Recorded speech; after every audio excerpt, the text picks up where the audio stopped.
timing is never going to be right. So like, how bad do you want it? Like she was getting up at 4. She was working from 4 to 7. So she's probably getting up at like 3:30 or 3. Like, how bad do you want it, man? Like, do you want to change your life? What's up, everybody? My name's Mike Sjogren, here with my co-host, Emmanuel Pani. We're part of a group of specialized real estate investors you've probably never heard of. We didn't start with deep pockets or wealthy families, and we don't rely on 401ks, mutual funds, or traditional real estate investing. In fact, many of us don't even own the properties that fund our freedom. If you ask the money experts out there, they'd say what we do is impossible, yet it's happening every single day. It's happening through a new niche called short-term rentals. We are Short-Term Rental Nation, and these are our secrets. What's going on, STR Nation? Welcome back to another episode of the Short-Term Rental Secrets podcast. I'm your host, Mike Sjogren, here with my main man and brother from another mother, Mr. Emmanuel Pani. What's up, E? My brother, so good to see you. Feeling super grateful. I got to hang out with one of our good buddies, Nicholas Spoon, yesterday. So always... I saw that. The FOMO was real on my end. It's always a good time. You know what's that, like the iron sharpens iron? And like I have a very small group of people that I consider that kind of friends. And there are those people that I will go out of my way to go and meet because I know ultimately I will feel good leaving that interaction and leaving that hangout session and feel energized or seen or understood. And so he's one of those people for me. I know he's the same for you. So it makes me super blessed to just reminder of one of the good friends that we made over time. And just the fact that I have those kind of people in my life makes me very, very grateful. And then we're talking about this on the 7-figure call earlier. I've been really sitting a lot in analyzing our business. The year is winding down. We're onboarding 5 properties right now. So my most gratitude goes to Tasha, because a lot of that work is going on for her right now. And without her, I wouldn't be able to do what I do. So I'm always grateful. But really the thought of is not what we have, is what we enjoy. And something that I said a lot on the call earlier, but really analyzing all of life under that kind of lens. And even the things that you have become kind of accustomed to or you're good at, it's just like, okay, you have that in you, but do you enjoy it? And if you don't enjoy it, why are you doing it? Right. And really understanding that in the life by design component of how we live our life, enjoyment should be on the scale at all times. Because if not, what's the point? Why are we working so hard for it to then create a life that we're not enjoying? Right. It's the first question that I ask everybody that applies to the mastermind or the 7-figure boardroom. I'm like, what is the goal? First off, let's get clear on that. And then why? And it always comes down to, I just care about what kind of lifestyle are we trying to create here? Like, the money's great, but it's like, what is the ideal lifestyle? Like, what are you going to enjoy doing day in and day out? And let's reverse engineer that and get you up to speed for that. So yeah, that's a great conversation. Yeah. You've been good though? Yeah, I've been good. I did a day trip yesterday to Nashville with our buddy Bill Faith, filmed some promo content for STR WealthCon 2023, which tickets are available today at 1:00 Eastern. They have not been available to the public. We sent one email to my mastermind group, one to Bill's, and then one to the past attendees, and we've sold 200 tickets already before it even went to the public. So we're going back to the Wild Horse in Nashville, Tennessee, March 20th to the 22nd. Super pumped about that. We've got some sweet stuff going on this year. We're adding some optional workshops the day that the event starts. So there'll be 2 different tracks. Bill's going to do a marketing track, and I'm going to do a deep dive operations track. They'll be 4 hours each. So really excited for that. We've got Mike McAllowitz as a keynote speaker, author of Profit First, Pumpkin Plan, Clockwork, all sorts of amazing books that I preach all the time. We've got some strategic networking embedded in the event this year. That was the biggest feedback we got last year was, hey, we wish that we had more time for networking. So got all that dialed in and just getting excited, man. So check that out. Go to strwealthconference.com. Monday, November 7th at 1 p.m. Tickets go on sale to the public. They're gonna go quick. We allocated 300 tickets for the super early bird special, and we've sold about 200 already. So there's a very limited amount of the super early bird. So go grab those before they're gone. And look forward to seeing you guys in Nashville on March 20th to the 22nd. Yeah. So You know what's awesome about those events? It's once you put them in your calendar, they already create a shift in your life, right? It's like the same concept of like booking a vacation, right? And having that down there. It's almost like you put a flag into your future, and then life starts kind of like pulling you towards that flag. And you have the holidays coming up, so that's a pretty good present. I would love somebody that loved me enough to buy me tickets to conferences. I don't have that kind of love in my life, but I hope you guys do, or somebody in your life can buy you the ticket. But yeah, Mike, I'm excited. I'm excited for the event. I'm excited to see what you guys put together. Last year was amazing. So I it can was pretty epic. I'm not gonna lie. I might be biased, but it was pretty freaking epic. Yeah. And actually, our guest on the show today is a former speaker from last year. She's a member of our 7-figure boardroom. She's in the STR Secrets mastermind, and she is a total beast in the industry. And as I like to call her, Miss Positive STR host, Miss Stacey St. John. Welcome to the show. Thank you. Thank you for having me. It's such a pleasure to be here with you both. This has been a long time coming. E and I were talking about you probably a month ago, and we're like, we gotta get Stacey on here like ASAP. So today we just put her on the spot. We're like, we're getting you on today. So Yeah, baby. I'm glad you're here. I'm glad you're here. So why don't you just kind of walk us back into like how you got into this business from the get-go, and then we'll take the conversation from there. Sure. So I started investing, my husband and I started investing in real estate several years back, actually by accident. We bought our first property actually for one of our children to live in, and plans changed. And all of a sudden, we had a brand new condo that we had just closed on, and it was sitting empty. And so we decided to rent that out as a long term rental. Long story short, we got thinking, hey, we're actually making money at this real estate thing. Let's start buying more properties. So, invested in long term rentals for quite some time. And when COVID hit, um, we got to thinking that, this whole world of short term rentals sounds intriguing because at the time there were all these eviction moratoriums popping up. And we had just finished flipping a home and had originally intended on investing that money in another long-term rental. And so we started really, really diving into the thought of maybe we should be investing in something where people have to pay us before they get the keys. And that's really how this whole concept started. I did about 6 months worth of research to really kind of learn some core concepts in the industry and figure out what we wanted from a market perspective. And in August of 2020, we purchased our first property. Actually, we purchased two at the same time. And today, we own 10 short term rentals and manage another 15 properties. And it is absolutely incredible. So 0 to 25 in like 2 years. Not too shabby, Miss St. John. Not too Right. shabby. So, and now you've got some other amazing stuff going on. You've got a massive women's group and a whole bunch of other cool stuff. So let's talk about that, and then we'll dive into the operations. Like you're like a celebrity. Like we're thanking you for coming on our show now. Oh my gosh. Well, I do have to admit I pretty much have the coolest Facebook group in the land.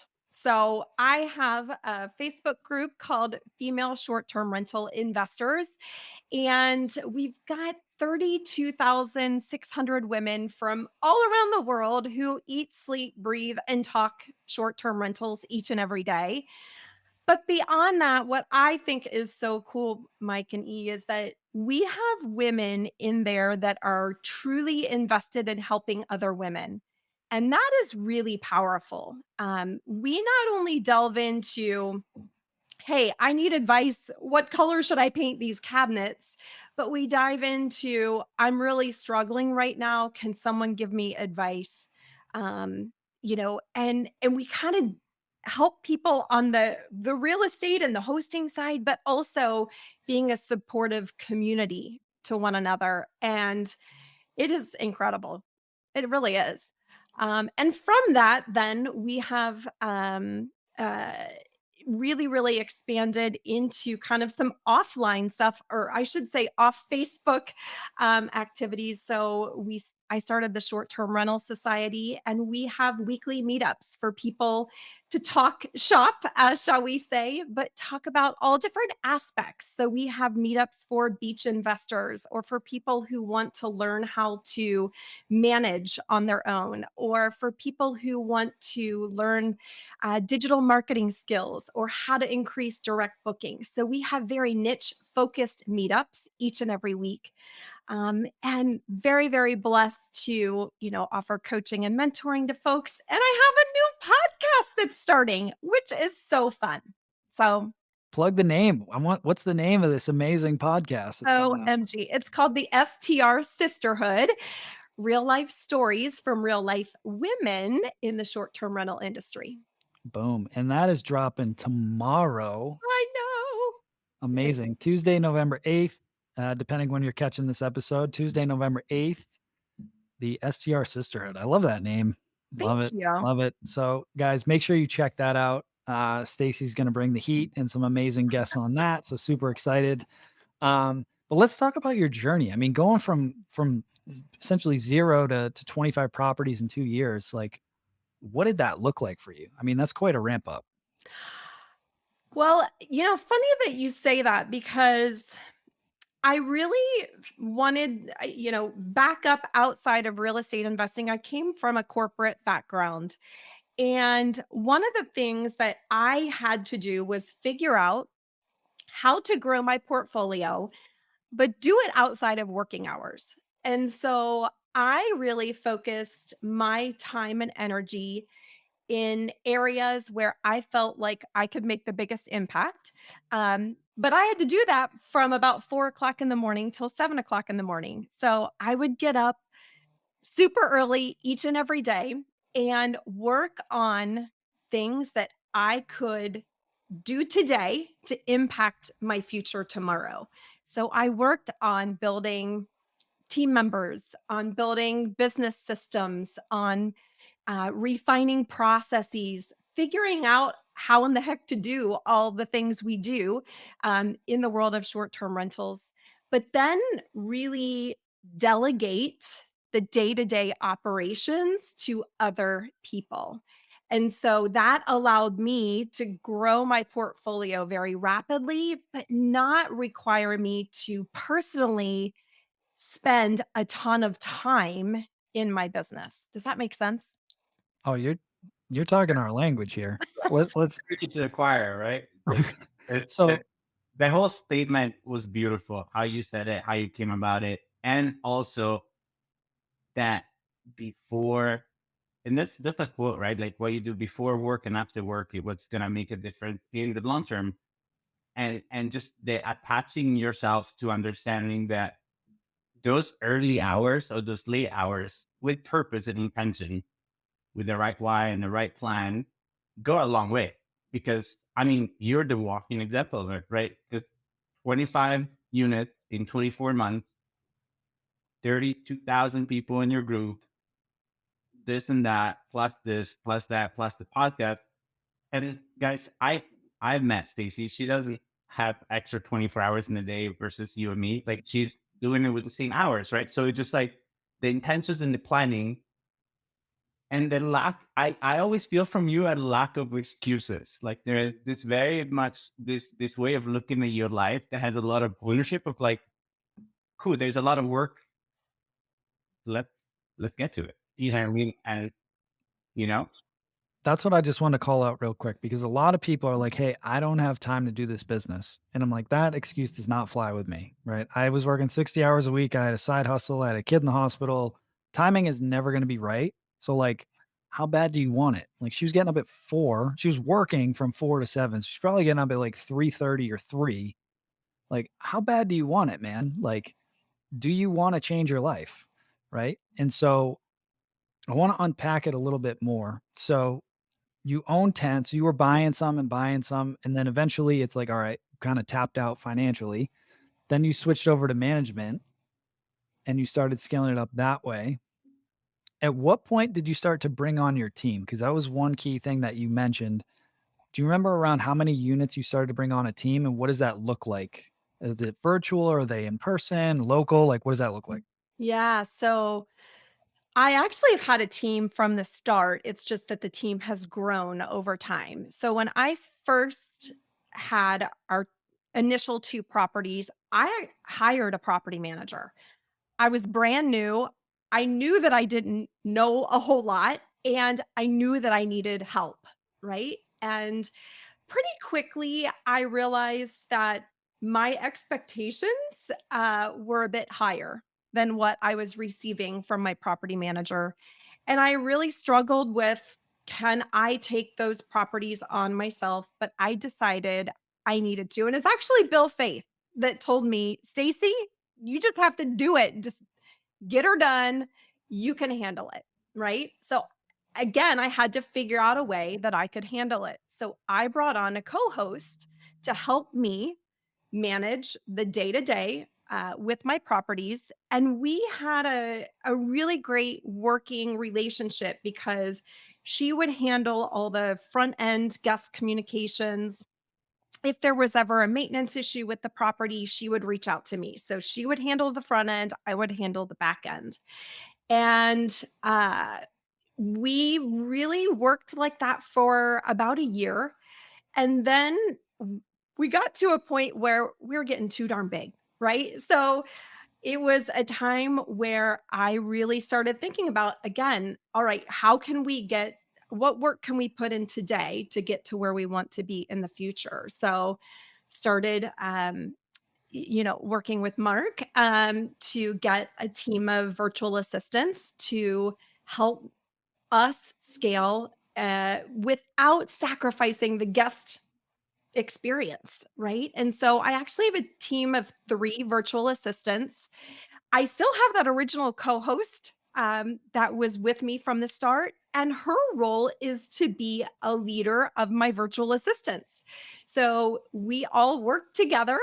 I'm very well connected into what's going on in the day to day, but most everything gets handled without me. I tend to, get pinged only when there are questions that they need my feedback on. I love that. And selfish plug for Mark. So Mark is like my overseas like operations manager, total rock star, and he does VA recruiting and placement for our mastermind members.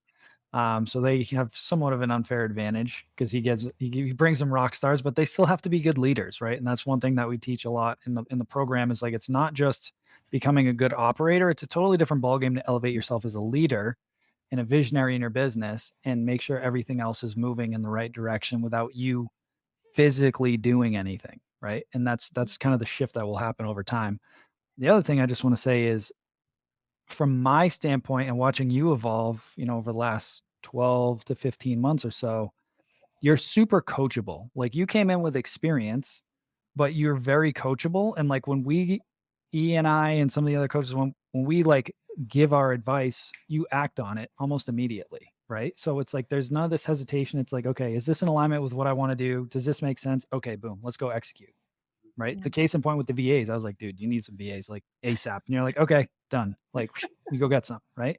Yeah. And I think that's super important. Like when you have a mentor, like listen to what they say, like go execute on that because they're telling you that for a reason. Yeah. Yeah. And I always really, really try to be in touch with myself and really understand my mindset. And you just in the early stage of this episode, you talked about doing what feels right and what feels good. And I really try to stay in tune with that. And when we are out of alignment with what we want, I can feel that now, but I also had to learn that skill, number one. And it is a skill. And it can be learned by anyone. who invest the time in learning how to do that. But also, I'm a huge proponent of continuous improvement in business and in life. And if we are never focused on driving how to be better and better and better, we go downhill. We don't just stay stagnant, we go downhill, in my opinion, in my humble opinion. And I think that is the attitude of every great winner, athlete, professional everywhere. And that's what really distinguishes you. When you start networking and going out, you can see that people are kind of in their ways. And there's no shit. Like, to me, like, the fact that you feel shame about not knowing something, it's such a like unnecessary weight, because it's just like we all go through that moment that you're not good at something. And literally anything that you look at that you do now in your life, there was a time that you couldn't do it. From walking to speaking to tying your shoes, and there was no shame about it. And now we grow up and you're like, I should be good at everything immediately. I'm like, it doesn't quite work like that. But also, it carries a huge weight for you to do everything by yourself. And I think, to me, the biggest message so far in the show is being what my dad calls plan to work and work for plan. And then looking at, okay, who do I need by my side to support me here? And not having any ego about it, right? Like, to be like, okay, at the beginning, I don't know what I don't know. I'll hire the manager. Intuition tells me he's not doing, or she's not doing as well as maybe I could. Great. I listen to intuition, but I also know I'm learning somebody. Great. How do I do that? Right. And the thing is, this, to me, there's always, you got to fall in love with the revolutions and evolutions of your business and your persona and your support system around you. Because also, you need to become somebody else in order to have the leadership that you have shown over the last 24 months, and the leadership that you're working on now. It's going to show up 6 to 12 months from now, and there's going to be continuous evolution. And Matthew McConaughey has the great speech at the Oscars. It's like, who's your hero? He always talked about is him in 5 years. Mhm. Who's your hero? It's me, 5 years, right? And like, to me, that is the greatest gift that life has given us, is the ability to continuously evolve and change, and seeing things that you're like, I don't like this side of me anymore. It no longer serves me. Can I change it? Can I evolve it into something that does serve me, or something that I enjoy more in myself now? Right? Yeah. I also think reverse engineering is something that's really important. And Mike, I think you brought it up earlier, but my own personal way that I do that is I'll write down what I want my life to look like in 5 years from now.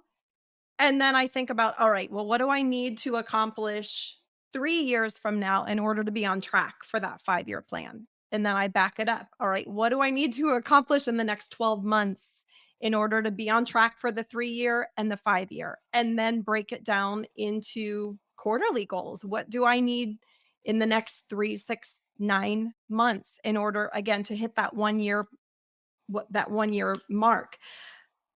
But beyond the goals, I have a picture in my brain. I'm trying to show it. Doesn't help so much on a podcast, but the goals are in the center of everything that I do. And on the left side are the skills. I have to have the skills in order to achieve my goals. The skills don't necessarily have to come from me, right? So I have to have the right people around me to support me achieving my goals. I have to have the right systems, which are on the right-hand side. Systems can be, of course, technology, but they can just be processes, the way we do things, checklists, templates, things that make our lives easier in business. And then on the bottom are our actions. So our actions have to, again, be in alignment with our goals, and they, again, are in alignment with our skills and our systems. So that's the way that I visualize this. I actually call it my Success Express framework, because it really works in anything, not just short-term rentals, in anything. When we have a goal, we've got the right skills, we've got the right systems, and we take imperfect but impactful action, you can achieve anything you want to. Imperfect but impactful action. Like that is such a powerful statement, right? Because to me, no, but honestly, it's the analogy of the people they're waiting to see, do I start this business? Do I have to order business cards first, to do the website first, to do the LLC? It don't matter. Just do, right?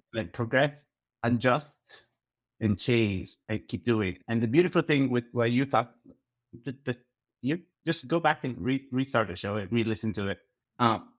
But it's how, by doing it that way, any goal will seem more achievable because you're breaking it down in a way that is okay, I need to get here. These are the skills that I need. Can I get those skills? I cannot get the skills. Okay, can I get this person? I can get this person from here. Okay, system procedures. Okay, perfect. And what actions do I need to take? And then it's just how do you eat an elephant? It's just one bite at a time, right? And this is your fight. But they're becoming very chewable, very doable things. And in the framework of knowing how you get started, it allows you to be super impactful between 4 and 7 o'clock in the morning because you're so laser as to, okay, goal, skills that I need. Can I get them? No, I need a person that has the skills. Perfect. Action, hire them, go back to the drawing board and be okay, give me what's next. Yeah. Right? It makes it easy because it's small. I want to get a little tactical here for a second. So now that you have the 3 VAs plus your co-hosts that you're working with, what is the work that you do in the business now? What does that look like week to week? Right. So how has your role evolved over time, and what does your involvement look like now, week to week? Yeah.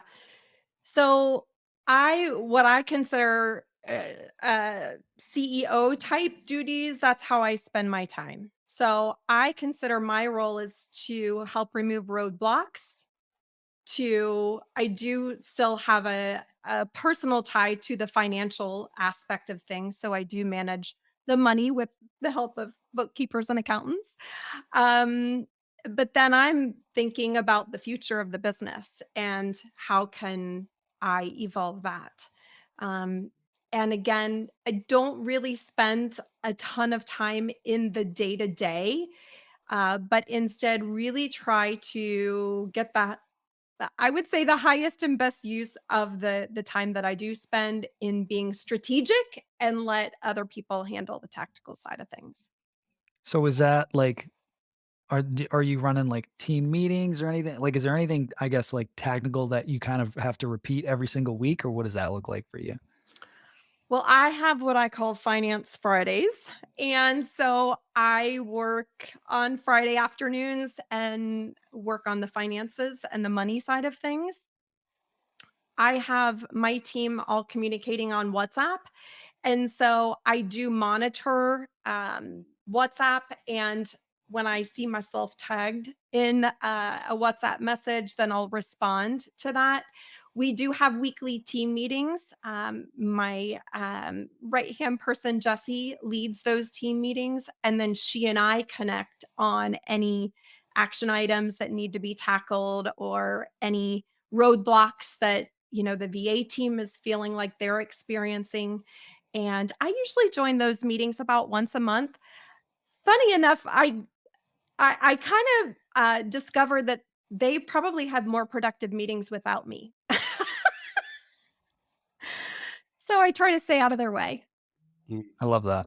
And Yeah. that's kind of one of the points that I tell a lot of people, especially folks that have some units, but they're still kind of in the business, is the real time freedom comes when you have that manager level operator in there that can manage the rest of the team, because then they report up to you and you can handle any of the bigger issues or any of those roadblocks, but they're kind of your offensive line that's handling any of the day-to-day weekly minutia, any questions from the team, they can handle it at that point. And that's what really allows you to elevate yourself out of the day-to-day.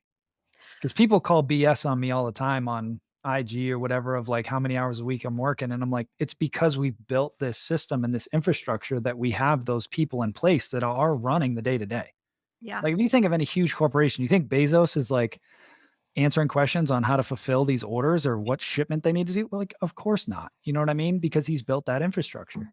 But he was at the beginning. Exactly. Yeah. And But that's if you want to get to that level, you got to elevate yourself and build that infrastructure. and that's the thing that it's very, very dangerous. And I fall into this all the time. Is as you're growing, one, you think about the money.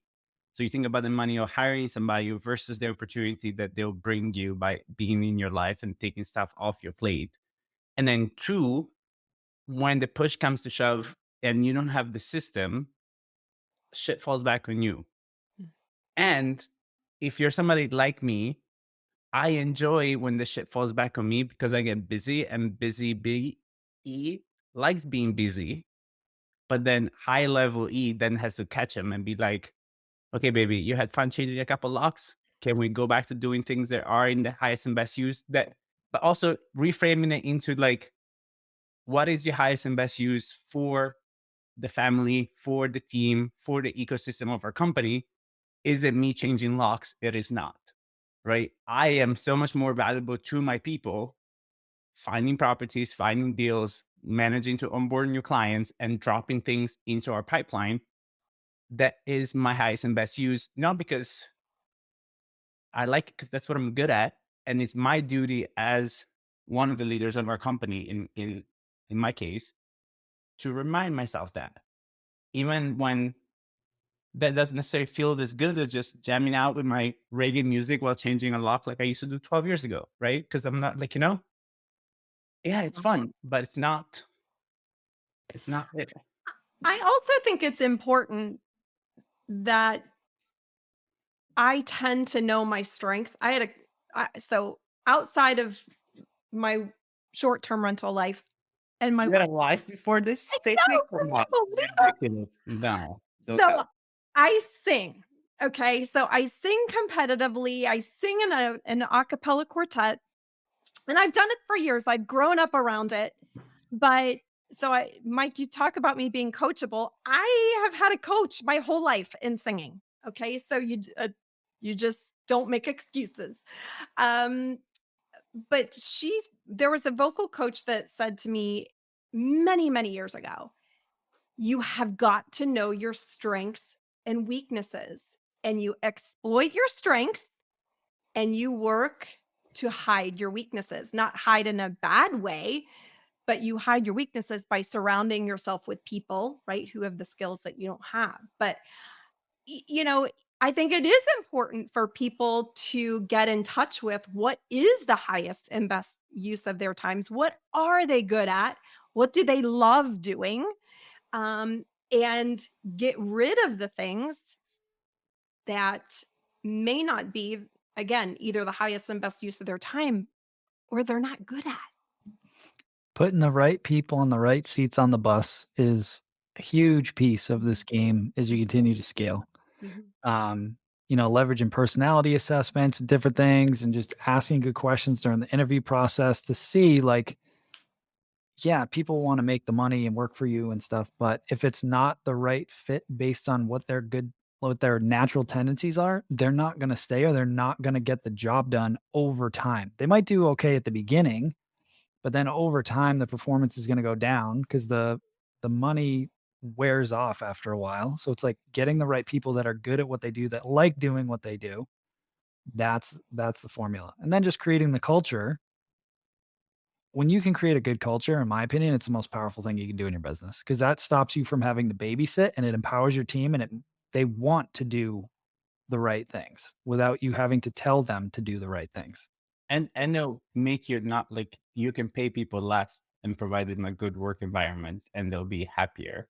Because again, guys, like, it's not what you have is what you enjoy. Like, and I don't mean to like beat the horse, but like, if it's like, I've become so aware of like how important that distinction is. The same thing for your team is just like, can you give them a lot of money, but they don't feel appreciated, loved, and respected by you? They're not going to enjoy it.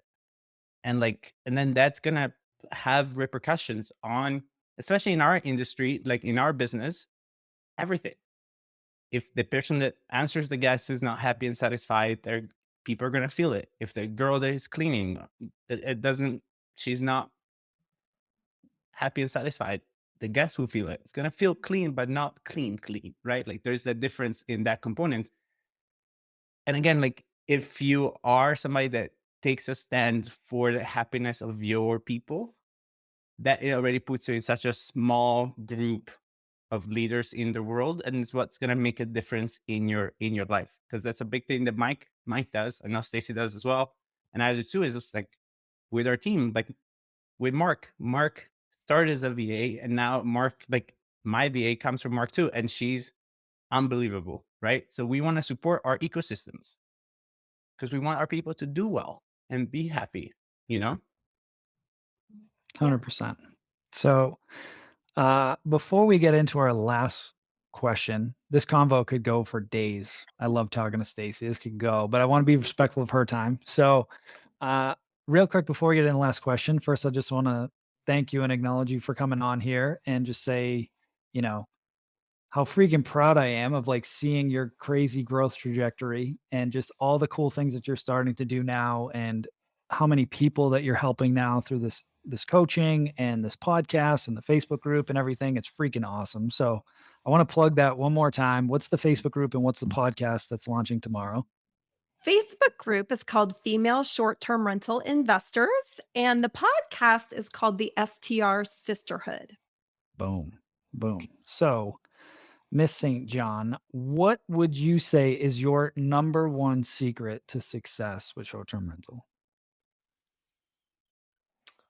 Oh gosh, that's a tough one. I haven't given it any thought. Number one secret to success, I would say, is applying business best practices in the short-term rental space, but doing it with heart. Good one. So good. I mean, this is why she's getting a podcast. You know what I mean? Like this entire podcast could have been a podcast of just Stacey by herself, just talking. And honestly, Stacey, I had no idea of the journey. I just liked you from the first time I met you. I'm like, I like the energy, and I go off of that more than anything else. But hats off to you for everything, and I'm excited because I can see you dialing in your power in certain areas, and once that gets unlocked, it's gonna be awesome. And now I know that you sing, so I'm gonna have to in Nashville. We're gonna have Stacey back, but she's got to do an acapella before we start the show. Okay, so let me like our intro. We should make her do our intro again. And then, let me do a disclaimer though. Yeah, I do not sing the melody, so I sing a harmony part. So if I sing, I would need 3 other people around me to sing along with me. So you guys, would you like to partake? No. Oh man, I'll break windows. Like the listeners will not appreciate Ian singing at all. I don't want to crash their cars and stuff. I would feel highly responsible. That would not be good. Yeah, no. Okay. But it's been like honestly an honor. And I am so grateful that you're part of our community, part of our group, part of who I see as like my friends in the industry. And I'm super stoked to see like what else you come up with, Thank you. 100%. So Stacey, thanks again for being here. For the listeners, thank you guys so much. Hope you guys have an amazing week, and we will talk to you soon. Hey, STR Nation, if you enjoyed this episode, please make sure to hit that subscribe button and leave us a review. And in the comments, let us know what topics you want us to cover on upcoming episodes, and we'll make sure to get that in the books for you. And if you really want to learn how to launch, automate, and scale your short-term rental business, if you want to go deeper, then check out our free masterclass at strsecrets.com.